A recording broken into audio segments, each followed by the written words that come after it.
Hey, God bless you. Welcome to Pastor Jerone TV. I'm your host, Pastor Jerone Davison.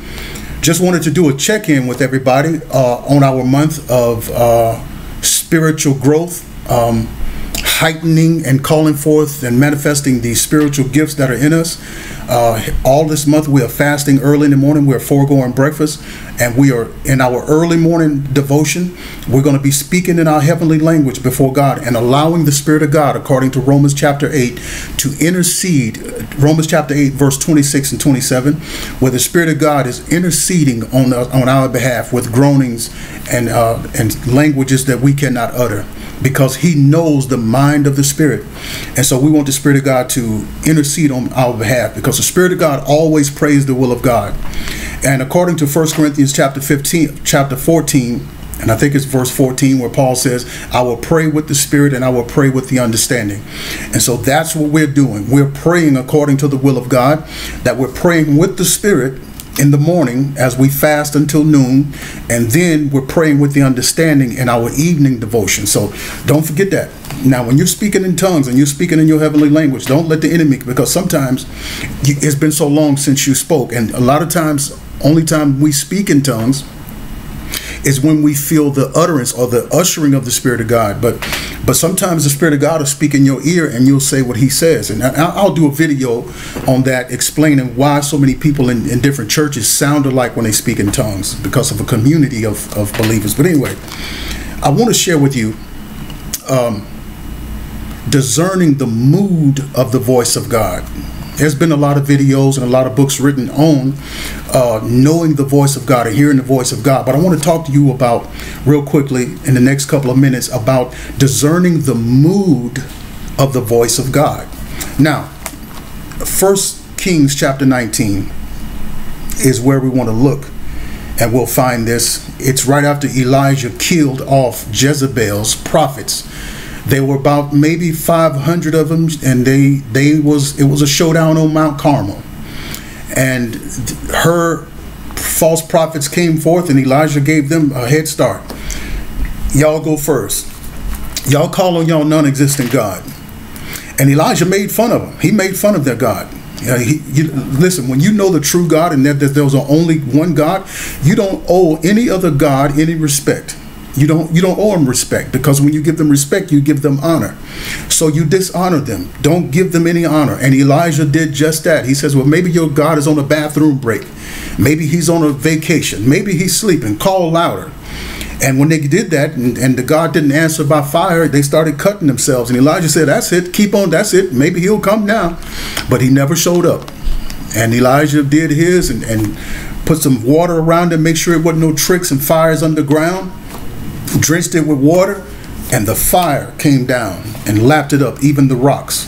So, but anyway, this is where we are, and let's look at verse 11 and 12. And it says, and he said, go forth and stand upon the mount before the Lord.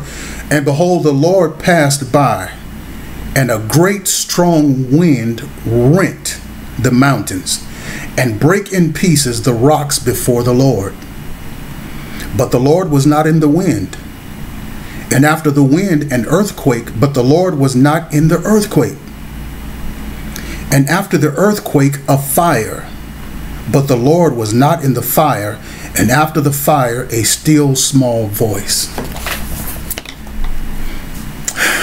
The Lord wasn't in the wind.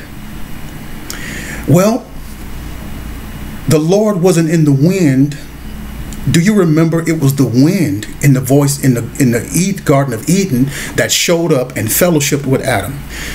That when it got breezy in the evening, whenever the breeze showed up, whenever the wind showed up, the voice of God walked in the garden with Adam and Eve. So, but in this particular case, God's voice wasn't in the wind, because God wasn't in the mood at that time for that type of fellowship. So after the wind, we'll see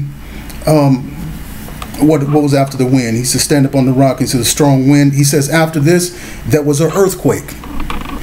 And yes, God spoke in the earthquake as well. Do you remember that when the children of Israel wanted to have fellowship with God, and Moses said, okay, well, y'all meet God at the foot of the mountain. And on the top of the mountain, there was a fire on top of the mountain. And the smoke that was on top of that mountain reached all the way up into the heavens. And there was voices and lightnings and thunders, and there was horns coming out of this fire. Sound like trumpets. But then it also says that the earth quaked, that it was shaken. So God, the voice of God, not only was lightning and fire and thunder and earthquake, but God did speak in the earthquake. But in this mood here, but he was in a different mood when he spoke to Israel at that time, because they was in rebellion. So God spoke to them through the earthquake. So, but God wasn't in the mood to speak to Elijah about rebellion, because Elijah was not in rebellion. All right. So now the next thing after the earthquake, there was a fire. And like I just said, we had just dealt with the fire. Elijah had just dealt with the fire, that God sent down fire to prove that he was God to all of Israel, who had gone into pagan worship and worshiping Baal, the false god, under Jezebel and Ahab. But Elijah discerned that God wasn't speaking in the fire at this time. God had already proved at the fire that he was God. So God wasn't in the mood with Elijah to prove that he was God to Elijah. It was also fire that after Solomon prayed in the temple, that God sent down fire from heaven and lapped up the sacrifices. And so God wasn't in that mood. He wasn't in the mood with the wind, and that was the voice that walked in the garden with Adam and Eve, and he wasn't in the mood for that type of fellowship with Elijah. This was a different setting. He wasn't in the type of voice or mood to bring an earthquake, because Elijah wasn't in rebellion. Then he wasn't not in the mood to prove that he was God to Elijah, because Elijah already knew that God was God, because he was the one that called for the showdown on Mount Carmel. So as you begin to mature in the things of God, you'll learn to discern God's mood according to what he has to say, according to the situations that you're in, according to the situations that you're praying about. Sometimes we get so used to God just bringing his judgment and just trying to prove himself, and he's not speaking to you in that mode at the time. He's speaking to you in a different type of voice. So check this out. He didn't show up in the fire. God wasn't in the fire. And he wasn't in the earthquake, and he wasn't in the wind. He says, but after the earthquake of fire, and it says, but the Lord wasn't in the fire, and after the fire, a still small voice. God was in the mood to comfort his prophet who was afraid for his life. That's right. That's why he came in a still small voice with Elijah. He wasn't in the mood to do the sweet fellowship. He wasn't in the mood to bring the judgment on him, because Elijah wasn't in rebellion. He wasn't in the mood, my God, to prove that he was God. But he was in the mood to comfort Elijah with the still small voice. Now watch the prophet who's mature at learning and discerning the mood of the voice of God. Check out how he comes out now, because he knew now that this was the mood that God was in. Check out what he did. He says, okay, so verse 13, and it was so when Elijah heard it.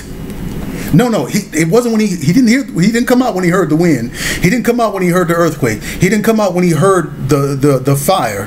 But he came out, that it came to pass when he heard the still small voice.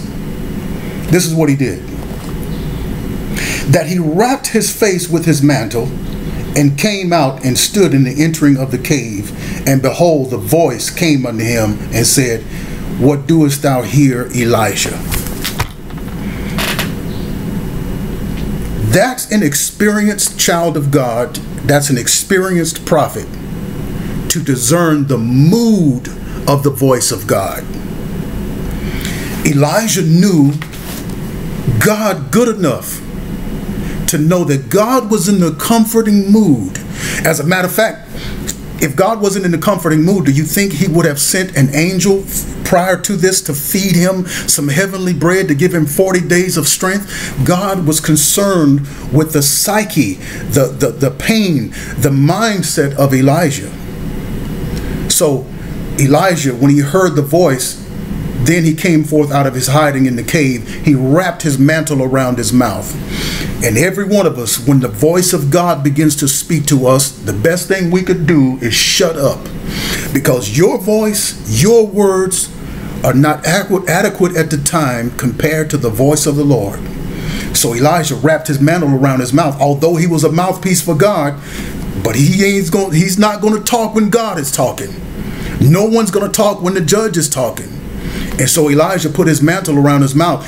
Job, in Job chapter 40, I think it's verse 4, when God finally appeared to him, Job had done all of that talking, but when God began to talk and ask him questions, Job put his hands over his mouth and said, Lord, I am dumb. I am illiterate. I don't know anything. Speak, Lord.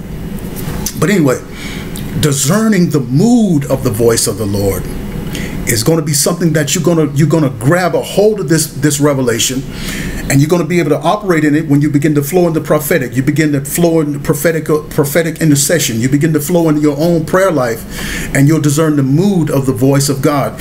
And some of you just need to just learn the plain old voice of God. But then once you begin to mature in knowing the voice of God, God's voice, do you know God has feelings? The Spirit of God has feelings.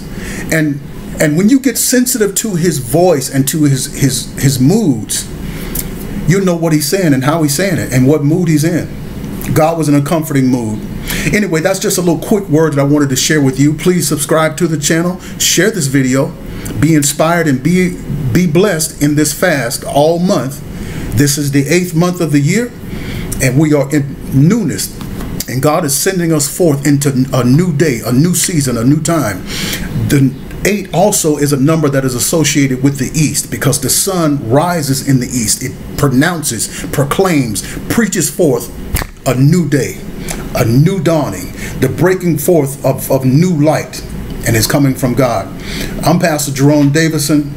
I speak blessings to you and for you in Jesus' name.